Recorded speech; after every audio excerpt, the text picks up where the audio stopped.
ಇವತ್ತಿನ ದಿನ ಅಪೌಷ್ಟಿಕ ನಿವಾರಣಾ ರಾಜ್ಯ ಸಲಹಾ ಸಮಿತಿಗೆ ಸಂಬಂಧಿಸಿದಂತೆ ಅಂಗನವಾಡಿಗಳಿಗೆ ಭೇಟಿ ನೀಡಿ ಅಲ್ಲಿನ ನ್ಯೂನತೆಗಳ ಕುರಿತು ಈ ಒಂದು ಪತ್ರಿಕಾಗೋಷ್ಠಿಯನ್ನು ನಡೆಸ್ತಾ ಇದ್ದೀವಿ. ಈಗಾಗಲೇ ತಮಗೆ ಗೊತ್ತಿರೋ ಹಾಗೆ ಗೌರವಾನ್ವಿತ ನ್ಯಾಯಮೂರ್ತಿ ಶ್ರೀ ವೇಣುಗೋಪಾಲ್ ಗೌಡ ನಿವೃತ್ತ ನ್ಯಾಯಮೂರ್ತಿಗಳು, ಕರ್ನಾಟಕ ಉಚ್ಚ ನ್ಯಾಯಾಲಯ ಹಾಗೂ ಅಧ್ಯಕ್ಷರು ಅಪೌಷ್ಟಿಕ ನಿವಾರಣಾ ರಾಜ್ಯ ಸಲಹಾ ಸಮಿತಿ ಇವರು ಈಗಾಗಲೇ ಈ ಪತ್ರಿಕಾಗೋಷ್ಠಿಯನ್ನು ಮಾಡಿದ್ದಾರೆ. ಈ ಒಂದು ಪತ್ರಿಕಾಗೋಷ್ಠಿಯನ್ನು ಮಾಡುವ ಉದ್ದೇಶ ಅಂತಂದರೆ, ನಾವು ಸುಮಾರು 150 ಅಂಗನವಾಡಿಗಳನ್ನು 2 ಜಿಲ್ಲೆಗಳಲ್ಲಿ, ವಿಜಯನಗರ ಮತ್ತು ಬಳ್ಳಾರಿ ಜಿಲ್ಲೆಯಲ್ಲಿ ವಿಸಿಟ್ ಮಾಡಿ ಅದರಲ್ಲಿ ಸುಮಾರು 60 ಅಂಗನವಾಡಿಗಳಿಗೆ ಸಂಬಂಧಿಸಿದಂತೆ ವರದಿಯನ್ನು ಕೂಡ ನಾವು ಸಲ್ಲಿಸಿರ್ತೇವೆ. ಇಲ್ಲಿ ಕಂಡು ಬಂದಂಥ ನ್ಯೂನತೆಗಳನ್ನು ನಾವು ಈಗ ರಿಟ್ ಪಿಟಿಷನ್ ನಂಬರ್ 38,157/2011 ಈ ಹೈಕೋರ್ಟಲ್ಲಿ ಪೆಂಡಿಂಗ್ ಇದೆ. ಈ ರಿಟ್ ಪಿಟಿಷನ್ನಲ್ಲಿ ನಾವು ಈ ಒಂದು ವರದಿಯನ್ನು ಸಲ್ಲಿಸ್ತಾ ಇದ್ದೀವಿ. ಈಗಾಗಲೇ ಹೇಳಿದ ಹಾಗೆ ಈ ಒಂದು ನ್ಯೂನತೆಗಳು ಅಂತಂದರೆ ಯಾವ ರೀತಿ ನಾವು ಸಲಹೆ ಸೂಚನೆ ಕೊಟ್ಟು ಅಂಗನವಾಡಿಗಳನ್ನು ಸುಧಾರಿಸ್ಬೋದು ಅನ್ನೋದ್ರ ಬಗ್ಗೆ. ಈಗ ಇಲ್ಲ ಅವ್ರ ಮೇಲೆ ಬ್ಲೇಮ್ ಮಾಡಿ ಅವ್ರು ತಪ್ಪು ಮಾಡ್ತಾ ಇದ್ದಾರೆ, ಇದು ಸರಿ ಇಲ್ಲ ಅದು ಸರಿ ಇಲ್ಲ ಅನ್ನೋದಲ್ಲ. ಯಾವ ರೀತಿ ನಾವು ಅಂಗನವಾಡಿಗಳನ್ನು ಸುಧಾರಣೆ ಮಾಡ್ಬೋದು, ಇನ್ಫ್ರಾಸ್ಟ್ರಕ್ಚರ್ ಇರ್ಬೋದು, ಮಕ್ಕಳಿಗೆ ಫುಡ್ ಕೊಡೋದ್ರಲ್ಲಿರ್ಬೋದು, ಅಪೌಷ್ಟಿಕತೆ ನಿವಾರಣೆ ಮಾಡೋದ್ರಲ್ಲಿರ್ಬೋದು. ಈ ನಿಟ್ಟಿನಲ್ಲಿ ಆಮೇಲೆ ಅಂಗನವಾಡಿ ಟೀಚರ್ಸು ಮತ್ತು ಸೂಪರ್ವೈಸರ್ನ ಯಾವ ರೀತಿ ಟ್ರೈನಿಂಗ್ ಕೊಟ್ಟು ಅವ್ರನ್ನ ಒಂದು ಸಕ್ಷಮವನ್ನಾಗಿ ಮಾಡ್ಬೋದು ಅನ್ನೋದಕ್ಕೆ ದೃಷ್ಟಿಯಿಂದ ಈ ಒಂದು ವಿಸಿಟನ್ನು ಮಾಡ್ತಾಯಿದ್ದೀವಿ. ಮೆಜಾರಿಟಿ ಎಲ್ಲ ಹೋದ ಕಡೆ ಬ್ಲ್ಯಾಂಕೆಟ್ ಸ್ಟೇಟ್ಮೆಂಟ್ ಎಲ್ಲವೂ ಸರಿ ಇಲ್ಲ ಅನ್ನೋದಕ್ಕಿಂತ ಒಂದಿಷ್ಟು ಅಂಗನವಾಡಿಗಳಂತೂ ಬಹಳ ಚೆನ್ನಾಗಿವೆ. ಈ ನಮ್ಮ ಬಳ್ಳಾರಿ ಮತ್ತು ವಿಜಯನಗರದಲ್ಲಿ ಈ ಒಂದು ಮೈನ್ಸ್ ಫಂಡ್ ಅದರ ಅಡಿಯಲ್ಲಿ ಮಾಡಿರುವಂಥವು ಒಂಥರ ರೋಲ್ ಮಾಡಲ್ಲು. ಇಲ್ಲಿ ವಿಜಯನಗರ ಬಳ್ಳಾರಿಯಲ್ಲಿದ್ದಂಥ ಅಂಗನವಾಡಿಗಳನ್ನು ಇವುಗಳನ್ನು ತೊಗೊಂಡು ಇದೇ ಮಾಡೆಲನ್ನು ಬೇರೆ ರಾಜ್ಯಗಳಲ್ಲಿ ಕೂಡ ಮಾಡ್ತಾಯಿದ್ದಾರೆ. ಬಟ್ ಇನ್ನೂ ಒಂದಿಷ್ಟು ಏನಿದೆ, ಸುಧಾರಣೆ ಆಗಬೇಕಾಗಿದೆ. ಈಗ ಅದು ಇನ್ಫ್ರಾಸ್ಟ್ರಕ್ಚರ್ ಇರ್ಬೋದು, ಬಿಲ್ಡಿಂಗ್ ಇರ್ಬೋದು, ಅಥವಾ ಕುಡಿಯೋ ನೀರಿನ ವ್ಯವಸ್ಥೆ, ಆಮೇಲೆ ಅಲ್ಲಿ ಕೊಡ್ತಕ್ಕಂಥ ಫುಡ್ಡು, ಆಮೇಲೆ ಅಲ್ಲಿ ಟೀಚರ್ ಇರ್ಬೋದು, ಆಮೇಲೆ ಸೂಪರ್ವೈಸರು ಎಲ್ಲವೂ ಕೂಡ ಅಲ್ಲಿ ಕೊರತೆ ಕಂಡು ಬರ್ತಾಯಿದೆ. ನಾವು ಓವರಾಲ್ ಇಂಡಿವಿಜುವಲ್ ಹೇಳಿದಾಗ ಶುದ್ಧ ಕುಡಿಯುವ ನೀರಿನ ಕೊರತೆ ಭಾಳ ಕಂಡು ಬಂತು. ಎಲ್ಲದಕ್ಕೂ ಕೂಡ ಫಿಲ್ಟರ್ ನೀರು ಬೇಕು, ಫಿಲ್ಟರ್ ವಾಟರ್. ಮಕ್ಕಳು ಅದರಲ್ಲಿ ಚಿಕ್ಕ ಮಕ್ಕಳು, ಈಗ ನೀರಿನಿಂದ ಬರ್ತಕ್ಕಂಥ ಅನೇಕ ಕಾಯಿಲೆಗಳು, ಆ ನಿಟ್ಟಿನಲ್ಲಿ ಅವರು ಒಂದು ತಮ್ಮ ದೃಷ್ಟಿಯನ್ನು ಹರಿಸಬೇಕು ಮೇಲಾಧಿಕಾರಿಗಳು, ಮತ್ತು ಎಲ್ಲರಿಗೂ ಶುದ್ಧ ಕುಡಿಯೋ ನೀರು ಸಿಗೋ ಹಾಗೆ ಮಾಡಬೇಕು. ಮತ್ತು ಅಪೌಷ್ಟಿಕ ಮಕ್ಕಳು ರೆಡ್ ಇದು ಝೋನಲ್ಲಿ ಯಾರು ಕಂಡು ಬಂದಿಲ್ಲ, ಎಲ್ಲೋದಲ್ಲಿ ಒಂದು 2-3 ಕಡೆ ಕಂಡು ಬಂದರು. ಬಟ್ ಸ್ಟಿಲ್ ನಿಲ್ ಅಂತ ಹೇಳ್ತಾ ಇದ್ದಾರೆ. ನಾವು ಹೋದಾಗ ಫುಡ್ಡು ಈಗ ತೊಗರಿಬೇಳೆ ಇರೋದು, ಹೆಸರುಬೇಳೆ ಎಲ್ಲ ಒಳ್ಳೆ ಕ್ವಾಲಿಟಿ, ಬೆಲ್ಲ ಎಲ್ಲ ಚೆಕ್ ಮಾಡಿದ್ದೀವಿ, ಅಕ್ಕಿ ಒಳ್ಳೆ ಕ್ವಾಲಿಟಿ. ಬಟ್ ಆ ಮಕ್ಕಳಿಗೆ ಚೆನ್ನಾಗಿ ಮಾಡಿ ತಿನ್ನಿಸೋವಂಥ ಮನಸ್ಸು ಬೇಕಾಗಿದೆ ನಮಗೆ. ಗೌರ್ಮೆಂಟ್ ಎಲ್ಲ ಸಪ್ಲೈ ಮಾಡ್ತಾಯಿದೆ. ಆಮೇಲೆ ಹಾಜರಾತಿ ಬಗ್ಗೆ ಹೇಳೋದಂದರೆ, ಈಗ ನಾವು ಹೋದಾಗ ಹಾಜರಾತಿ ಬಹಳ ಕಡಿಮೆ.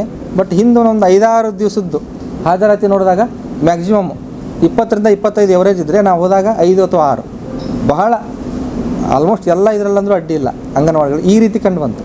ಇದು ಯಾಕೆ ಹಿಂದೆ ಯಾಕೆ 20-20 ಇಲ್ಲ ಸರ್, ಅವತ್ತೇನೋ ಜಾತ್ರೆ ಇದೆ, ಅಲ್ಲೇನೋ ಗುಡಿಯಲ್ಲಿ ಇದೆ, ಒಬ್ಬರ ಮನೇಲಿ ಸಮಾರಂಭ ಇದೆ, ಊಟ ಆಯಿತು, ಪೇರೆಂಟ್ಸ್ ಕರ್ಕೊಂಡು ಹೋದರು, ಎಲ್ಲ ಇದರಲ್ಲಿ ಇದೇ ರೀಸನ್ನು, ಯೂನಿಫಾರ್ಮ್ ಅಟೆಂಡೆನ್ಸ್, ಎಕ್ಸೆಪ್ಟ್ ಒಂದಿಷ್ಟು ಬಿಟ್ಟರೆ, ಚೆನ್ನಾಗಿರೋ ಬಿಟ್ಟರೆ ಚೆನ್ನಾಗಿ ಮಾಡ್ಕೊಂಡು.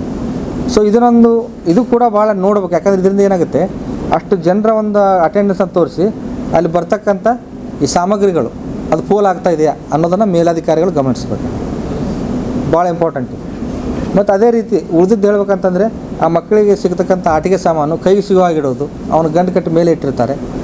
ಆಮೇಲೆ ನಿಯಮಿತವಾಗಿ CDPO ಅಥವಾ ಸೂಪರ್ವೈಸರು, DD ಅವರು ಭೇಟಿ ಮಾಡಬೇಕು.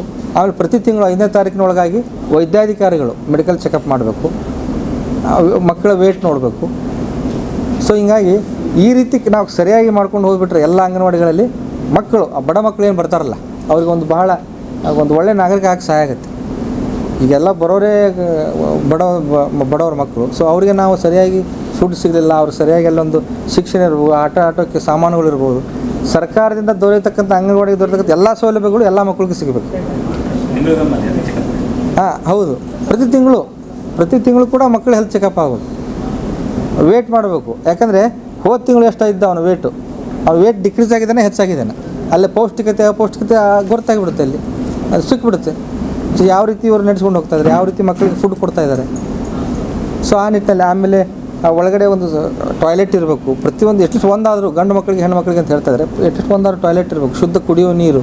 ಆಮೇಲೆ ಅಡುಗೆ ಮಾಡೋಕ್ಕೆ ಬೇರೆ ಕೋಣೆ, ಇವನ್ನ ನೀವೆಲ್ಲ ನಮ್ಮ ಸಾಮಗ್ರಿಗಳನ್ನ ಇಡೋಕ್ಕೆ ಬೇರೆ ಕೋಣೆ, ಅವ್ರಿಗೆ ಹಾಲು, ಒಂದು ಮಕ್ಕಳಿಗೆ ಆಡೋಕ್ಕೆ ಎಲ್ಲ ಅಲ್ಲೇ ಕೊಡಿರ್ತಾರೆ. ಹೊರಗಡೆ ಆಡೋಕ್ಕೆ ಅವ್ರಿಗೆ ಇದು ಬೇಕು ಸ್ಥಳ, ಕಿಚನ್ ಗಾರ್ಡನ್ ಅಂತ ಮಾಡಬೇಕು, ಸುತ್ತ ಕಾಂಪೌಂಡ್ ಬೇಕು. ಇಷ್ಟೆಲ್ಲ ಇನ್ಫ್ರಾಸ್ಟ್ರಕ್ಚರ್ ಇರಬೇಕಾಗಿರೋದು, ಬಟ್ ಬಹಳ ಕಡೆಗಳಲ್ಲಿ ಇಲ್ಲ. ಈಗ ನಾವು ಗ್ರಾಮೀಣ ಭಾಗದಲ್ಲಿ ಚೆನ್ನಾಗಿವೆ, KMRC ಫಂಡಲ್ಲಿ ಚೆನ್ನಾಗಿ ಮಾಡಿದ್ದಾರೆ. ಈಗೇನು ಎಲ್ಲ ಇದು ಇವೆ, ಬಟ್ ಅಲ್ಲಿ ಕಲಿಸ್ತಕ್ಕಂಥವ್ರು ಮಕ್ಕಳೇ ಇರೋದಿಲ್ಲ. ಬಟ್ ಇನ್ನೂ ಕಡೆ ಏನೋ ಯಾವುದೇ ಪಾಪ ಫೆಸಿಲಿಟಿ ಇಲ್ಲ ಅವ್ರಿಗೆ, ಏನೂ ಇಲ್ಲ, ಬಿಲ್ಡಿಂಗ್ ಸರಿ ಇಲ್ಲ. ಬಟ್ ಅಲ್ಲಿ ಟೀಚರ್ ಏನಿದಾರಲ್ಲ ಇಷ್ಟು ಚೆನ್ನಾಗಿ ಇಟ್ಟಿದ್ದಾರೆ ಅಂದರೆ ಅಷ್ಟೇ ಮಕ್ಕಳಿದ್ದಾರೆ, ಅವ್ರಿಗೆ ಆಡೋಕ್ಕೆಲ್ಲ ಸಾಮಗ್ರಿಗಳಿವೆ, ಒಳ್ಳೆ ಊಟ ಸಿಸ್ಟಮೆಟಿಕ್ ಇಟ್ಟಿದ್ದಾರೆ ನೋಡಿ. ಆಮೇಲೆ ಅಟೆಂಡೆನ್ಸು ಚೆನ್ನಾಗಿದೆ, ಒಂದು 2-3 ಮಕ್ಕಳನ್ನ ಬಿಟ್ಟರೆ ಎಲ್ಲ ಅಟೆಂಡೆನ್ಸ್ ಚೆನ್ನಾಗಿದೆ. ಸೊ ಆದ್ದರಿಂದ ಟೀಚರು ಮತ್ತು ಸೂಪರ್ವೈಸರ್ ಮನಸ್ಸು ಮಾಡಿಬಿಟ್ರೆ ಯಾರೂ ಬೇಕಾಗಿಲ್ಲ, ಅಂಗನವಾಡಿ ಚೆನ್ನಾಗಿರೋದು ಅವರೇ ಕಾರಣ ಅಂತ ನನಗನ್ಸುತ್ತೆ. ಬಳ್ಳಾರಿಯ ನಿರಂತರ ಸುದ್ದಿಗಾಗಿ ಬಳ್ಳಾರಿ ಬೆಳಗಾಯಿತು ಚಾನೆಲ್ನ ಸಬ್ಸ್ಕ್ರೈಬ್ ಮಾಡಿ ಹಾಗೂ ಬೆಲ್ ಐಕಾನ್ ಒತ್ತಿ.